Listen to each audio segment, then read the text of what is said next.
कल्याण डोंबिवली महानगर पालिका के प्रस्तावित पक्षों ने मनपा क्षेत्र का विकास नहीं भकास किया है, इसलिए आगामी मनपा चुनाव में समविचारी पार्टियों को लेकर हम महानगर पालिका पर बाबा साहब का नीला झंडा लहराएंगे। ऐसे विचार स्वाभिमानी रिपब्लिकन पार्टी ऑफ इंडिया के राष्ट्रीय अध्यक्ष लक्ष्मण राव आंबोरे ने व्यक्त किए।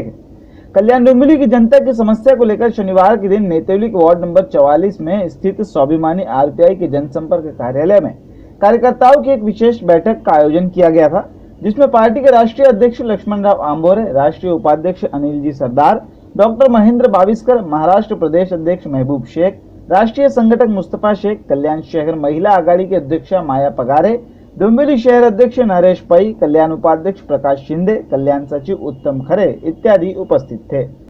इस अवसर पर उपस्थित कार्यकर्ताओं का मार्गदर्शन करते हुए लक्ष्मण राव आंबोरे ने कहा कि केंद्र, राज्य तथा मनपा शासन प्रशासन के प्रस्तावित पक्षों ने मनपा शहर का विकास नहीं बल्कि भकास किया है।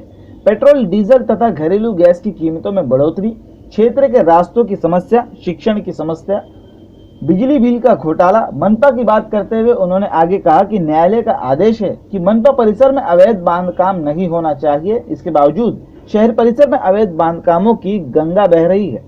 जय भीम। मी लक्ष्मणराव आंबोरे, स्वाभिमानी रिपब्लिकन पार्टी ऑफ इंडियाचा राष्ट्रीय अध्यक्ष असून भारतीय राज्यघटनेनुसार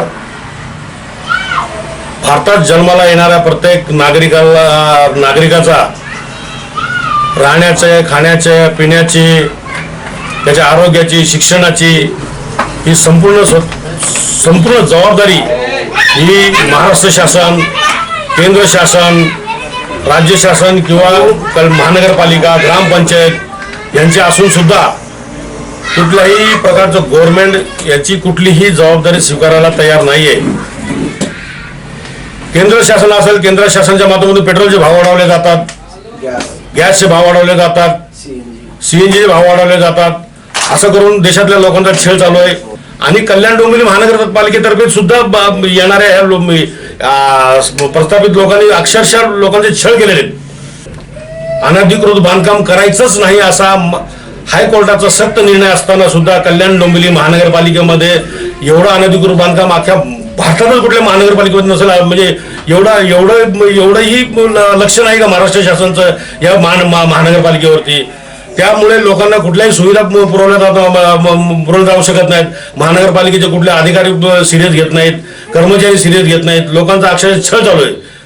आंबेडकरी विचारांच्या प्रत्येक मोमेंटला विचारात घेऊन, आंबेडकरी विचारांच्या सगळ्या संघटनांना विचारात घेऊन, पक्षांना विचारात घेऊन आम्ही या कल्याण डोंबिवलीमध्ये येणाऱ्या महानगरपालिकेच्या इलेक्शनला आम्ही जोरदार संघर्ष करण्याची आमची तयारी चालू आहे। आणि आपल्या कल्याण डोंबिवली महानगरपालिकेमध्ये जे असतील आंबेडकरी विचारांचे, फुलेशाहू आंबेडकरी विचारांचे, लोकांच्या समस्येसाठी अहोरात्र ऐकणारे, त्यांनी आपण एकत्र येऊन या निवळ ही लूटमार करणाऱ्या पक्षांच्या विरोधामध्ये, लूटमार करणाऱ्या मुवमेंटच्या विरोधात आम्हाला उतरून आपल्याला या कल्याण डोंबिवली महानगरपालिकेला त्यांच्या ताब्यातून आपल्याला सोडून घ्यायचं आहे। आणि प्रत्येक नागरिकांनी हे गांभीर्य त्यांनी लक्षात घेतलं पाहिजे आणि प्रत्येक मुवमेंटनेही लक्षात घेऊन आपण एकत्र येऊन या येणाऱ्या महानगरपालिकेमध्ये आपण लढा देऊन आपली महानगरपालिका आपण यांच्या हातातून आपल्याला सोडून घ्यायची आहे।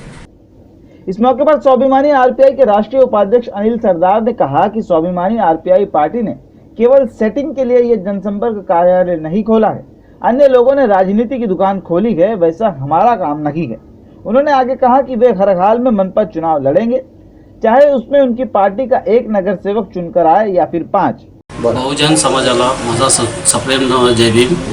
मी स्वाभिमानी रिपब्लिकन पार्टी ऑफ इंडिया राष्ट्रीय उपाध्यक्ष अनिल सरदार आपणाला म्हणजे या माध्यमातून सांगण्यात इच्छितो की आज नेतेवली शहरामध्ये जे ऑफिस आम्ही ओपन केलेलं आहे स्वाभिमानी रिपब्लिकन पार्टी ऑफ इंडियाचं, असं आता काय म्हणतात मतदानाचं आलेलं आहे जवळ, तर त्यामुळे प्रत्येकाने आपापल्याप्रमाणे दुकानं खोलून ठेवले। तसं आमचं दुकान नाही, आमचं सामाजिक गोरगरिबांसाठी जे काय आहे त्या ऑफिस त्याच्यासाठी खोललेलं आहे। आम्ही सटिंगबाजीचे ऑफिस खोललेलं नाही, तरी सर्वांनी या इलेक्शनमध्ये आम्ही सगळं बहुजनांना सांगण्यात येतो की आम्ही आमच्या पक्षातर्फे आम्ही निवडणूक लढवणार लढवणार म्हणजे लढवणार, भले आमचे 5 का असे ना, एक जरी असला तरी चालेल, आम्ही 1 बाय 1 मॅन शो आम्ही करू। मुस्तफा शेख ने कहा कि मनपा प्रशासन कोरोना की ढाल को आगे रखकर जनता का कोई काम नहीं कर रही है। मनपा में भ्रष्टाचार होता है। नेतोली से लेकर चीलफाटा तक के रास्ते में गड्ढों का साम्राज्य फैला हुआ है। मुस्तफा शेख ने बताया कि उन्होंने नेतोली नाका के मनपा अस्पताल में महिलाओं की डिलीवरी की सुविधा की मांग की है, लेकिन वो मांग अभी तक पूरी नहीं हुई है। रिक्शे की समस्याओं पर बात करते हुए उन्होंने कहा कि कल्याण के रिक्शा चालकों को आरटीओ विभाग द्वारा परेशान किया जा रहा है, जिसके खिलाफ वे नवरात्र उत्सव के बाद 15 तारीख से आंदोलन करेंगे। स्वाभिमानी रिपब्लिकन पार्टी ऑफ इंडिया अंतर्गत असंघटित कामगार संघटनेचा राष्ट्रीय उपाध्यक्ष म्हणून मी मुस्तफा शेख काम करत आहे। या भागामध्ये कल्याण डोंबिवली या एरियामध्ये मी काम 5 वर्षापासून करत असताना बऱ्याचशा गोष्टी मला अशा निदर्शनात आल्या आहेत की जेणेकरून गरीब आणि जे कामगार वर्ग आहे ह्यांना कसा लुटला जाईल अशा प्रकारचा मनसुबा जे महानगरपालिकेने लावला आहे आणि सरकारने सुद्धा तसाच केला आहे। कुठल्याही प्रकारची कोरोनाची ढाल आडवी लावून कुठल्याही प्रकारचे कुठलाही काम म्हणजे सरकारी कर्मचारी काम करत नाही। आपण कुठलं साधारण एखादं काम घेऊन जर महानगरपालिकेत गेलं तर अधिकारी वर्ग आपल्याला सरळ असं सांगतो की बाबा सध्याला कोरोना आहे, इथं स्टॉप कमी आहे, इथं काम होणार नाही आणि आपल्याला आता तुम्ही बार इथं येणं योग्य नाही, आमचे लोक कर्मचारी नाहीत, आमच्याकडे अनेक गोष्टीच्या पूर्तता होत नाही कोरोनामुळे आणि कोरोनाची ढाल पुढे करून महानगरपालिकेत फक्त भ्रष्टाचार चालू आहे। तो आज कोरोनाच्या काळामध्ये त्याला 200-300 रुपये ते भेटतात, त्याचा फॅमिली चालते, त्याच्यावर लेकराचा आई वडिलांचा सर्वांचा बोजा असतो। जर हे लोक जर असं जर सतत राहिले, एक दिवशी स्वाभिमानी रिपब्लिकन पार्टी ऑफ इंडिया 15 तारखेच्या नंतर स्वतः रोडवर उतरणार आहे आणि सर्व रिक्षा चालकांना मी दिलासा देतो की त्यांच्यावर होणाऱ्या अन्याय अत्याचाराला मी वाचा फोडल्याशिवाय राहणार नाही। या सरकारच्या आणि ह्या आरटीओच्या विरोधात मी मोर्चा काढल्याशिवाय राहणार नाही। मग त्याच्यात आमचं काही झालं तरी चालेल, तरी आम्ही त्यांना त्या न्याय मिळवून देण्यासाठी मागे हटणार नाही। स्वाभिमानी आरटीआई वाहतुक संगठन के प्रदेश अध्यक्ष मोहम्मद इस्माइल पठान ने कहा कि पिछले 5 वर्षों में मनपा के नगर सेवकों ने कोई काम नहीं किया है। विकास के नाम पर निधि पास होती है, वास्तविकता में कोई काम नहीं होता। जगह जगह कूड़े कचरे का अंबार लगा हुआ है। मनपा ने कचरा जमा करने के लिए निजी ठेकेदार को ठेका दिया है। लोगों के घन कचरे पर 6 रुपए टैक्स लगाया है। पठान ने कहा कि मनपा से जनता परेशान है, उनकी सुनने वाला कोई नहीं है। जनता बिजली का बिल, मनपा का टैक्स तथा पानी का बिल भरती है, लेकिन उनकी कोई नहीं सुनता।